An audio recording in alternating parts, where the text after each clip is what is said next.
প্রশ্ন হলো, মার্কিন প্রেসিডেন্ট ডোনাল্ড ট্রাম্প কেন ইরানে আক্রমণ করলেন না?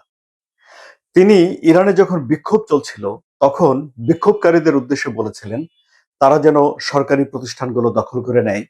তিনি তাদের আশ্বাস দিয়ে বলেছিলেন যে সহযোগিতা আসছে। এবং এরপর আমরা দেখতে পেলাম যে যুক্তরাষ্ট্রের একটা রণতরী আব্রাহাম লিঙ্কন ইরানের দক্ষিণ উপকূল থেকে মাত্র ৮০০ কিলোমিটার দূরে গিয়ে পৌঁছেছে। সেই রণতরীর দিকে ধেয়ে আসা ইরানের একটা নজরদারি ড্রোন যুক্তরাষ্ট্র গুলি করে ভূপাতিত করেছে। ডোনাল্ড ট্রাম্প বেশ কয়েকবার হুমকি দিয়েছেন আক্রমণের, কিন্তু তারপরেও যুক্তরাষ্ট্রের তরফ থেকে ইরানে কেন আক্রমণ করা হয়নি? কোনো আক্রমণ হয়নি কেন? এভাবে বলাটা কিছুটা অন্যরকম শোনায়। মনে হয় যেন আমরা একটা আক্রমণের পক্ষে বা যুদ্ধের পক্ষে। আসলে বিষয়টা তা নয়। আমি ব্যক্তিগতভাবে যুদ্ধের বিপক্ষে।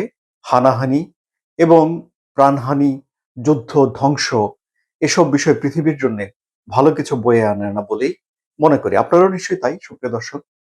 সুতরাং আলোচনাটা আসলে এটি না করে বরং আমরা এই আলোচনা করতে পারি যে ইরানে আক্রমণ করতে গেলে যুক্তরাষ্ট্রকে কি ধরনের চ্যালেঞ্জ মোকাবেলা করতে হবে।